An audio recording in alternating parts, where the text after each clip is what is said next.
पूरे देश में किसानों के नाम पर प्रदर्शन किया गया, पूरे देश को बंद कर दिया गया। लेकिन सवाल तो ये है कि किसानों के नाम पर इस प्रदर्शन में किसान दिख कहां रहे हैं।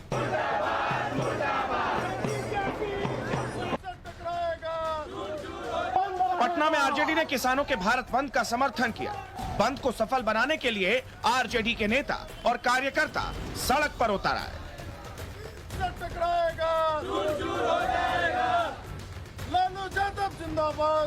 हद तो तब हो गई जब आरजेडी किसानों के प्रदर्शन को ही हाईजैक करने में लग गई। आरजेडी के प्रदेश अध्यक्ष जगतानंद सिंह पटना के डाक बंगला चौराहे पर किसानों के नाम पर प्रदर्शन करने पहुंचे, लेकिन किसान महासभा के कार्यकर्ताओं को ही रोकने लगे। नेताजी कह रहे थे कि यहीं पर प्रदर्शन करो, लेकिन किसानों को कहीं और जाना था। जब कहेगा वही होगा। कैसे ऐसे उनमें न कहना होगा। हम लोग कल करते हैं। मैं करो नहीं कर करता है क्या टपट के मत बोलिए, टपट के मत बोलिए, हाँ टपट के मत बोलिए, मत बनिए। अब इसे क्या ही कहा जाए, किसानों के लिए प्रदर्शन करने आए थे और किसानों पर ही धौंस दिखाने लगे। नेताजी तेजस्वी जी ने समझाया नहीं था कि प्रदर्शन करने क्यों जा रहे हैं। पटना का सबसे व्यस्त चौराहा आरजेडी के झंडों से पट गया था। लोगों की परेशानी को दरकिनार करके नेताजी धरने पर बैठ गए और दलील क्या दे रहे हैं जरा वो भी तो सुनिए।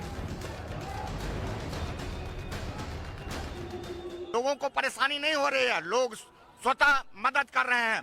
जो अनजाने लोग हैं, जिनको जानकारी नहीं है जो कानून क्या है, वही लोग इस तरह की बातें करते हैं। नेताजी, आप कह रहे हैं कि लोगों को परेशानी नहीं हो रही, या तो आपकी नजरें कमजोर हैं या फिर आप देखना ही नहीं चाहते। पटना के डाक बंगला चौराहे पर ही बच्चों से भरी एक स्कूल बस घंटों तक फंसी रही। बच्चे स्कूल से लौट रहे थे, बच्चों को घर जाना था, भूख लगी थी, दोपहर का खाना खाना था, और आप कह रहे हैं कि परेशानी ही नहीं हो रही।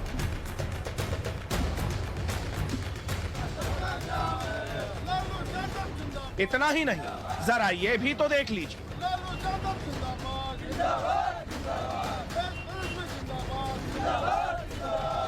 नेताजी, अब जरा ये बताओ कि क्या आपको पता नहीं है कि आप किसके समर्थन में चक्का जाम करने आए हैं? आपको इल्म नहीं था कि आप किसानों के लिए सड़क पर उतरे हैं, ना कि अपने नेता लालू यादव और तेजस्वी यादव के लिए।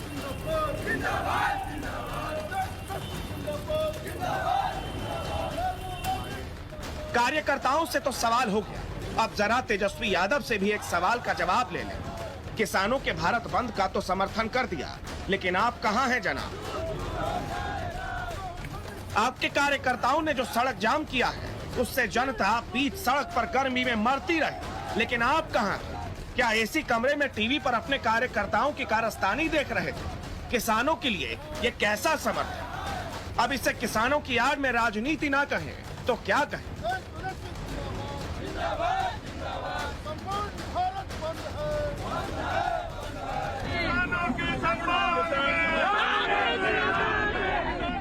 भोपाल में किसानों के नाम पर भारत बंद करवाने निकले कांग्रेस कार्यकर्ता, वहां दिग्गी राजा भी पहुंचे, लेकिन यहां भी किसानों से ज्यादा कांग्रेस के कार्यकर्ता थे। किसानों की बात से ज्यादा यहां राजनीति की बातें हो रही हैं। किसानों के नाम पर जो मंच बनाया गया, वहां से बीजेपी को निशाना बनाया जा रहा है।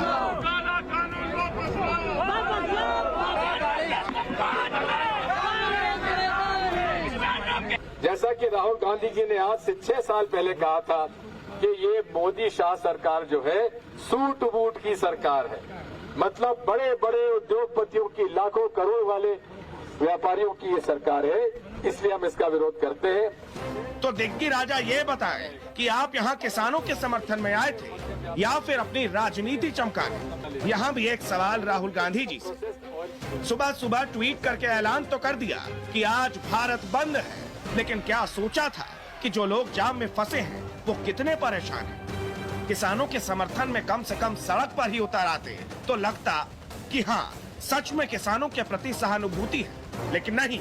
दिल्ली में तो चिलचिलाती धूप निकली थी, कैसे निकलते जनाब?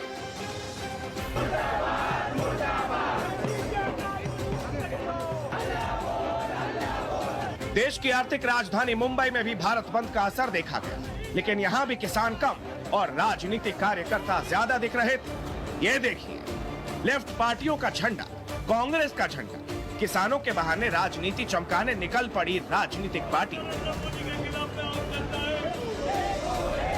यहाँ रूलिंग पार्टी शिवसेना ने किसानों के भारत बंद का समर्थन कर दिया, लेकिन सवाल तो ये है कि पहले ही जाम से जूझ रही मुंबई का भारत बंद में क्या हाल हुआ।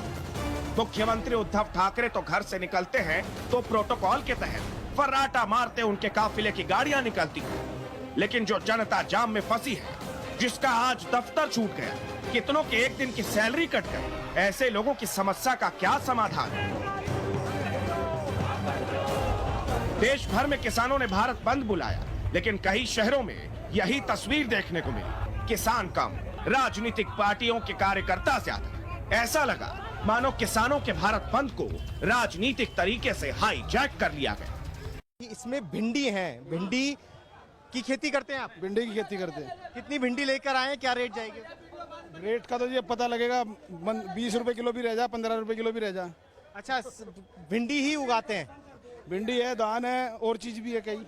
अच्छा, एक चीज बात समझाइए, आज भारत बंद है, तमाम जो किसान हैं उन्होंने बॉर्डर बंद कर रखे हैं, तो आप उनका समर्थन नहीं, साथ नहीं दे रहे क्या? वे किसान नहीं है जी, वे किसान नहीं है, किसान के पास टाइम ही नहीं है, कहीं धरना करे या कुछ करे, उनके पास कोई टाइम ही नहीं है, वे किसान नहीं है, वे आतंकवादी हैं सारे। मतलब ये जो बॉर्डर पे बैठे हुए हैं, चाहे वो गाजीपुर हो, चाहे वो सिंगू बॉर्डर हो, चाहे वो टीकरी बॉर्डर हो, वो किसान नहीं है? किसान नहीं है वे, कोई भी किसान नहीं है उनमें। किसान अपना काम कर रहा है? किसान सब अपना काम कर रहा है। आप कहाँ के आप हरियाणा में कहाँ से हैं? सोनीपत।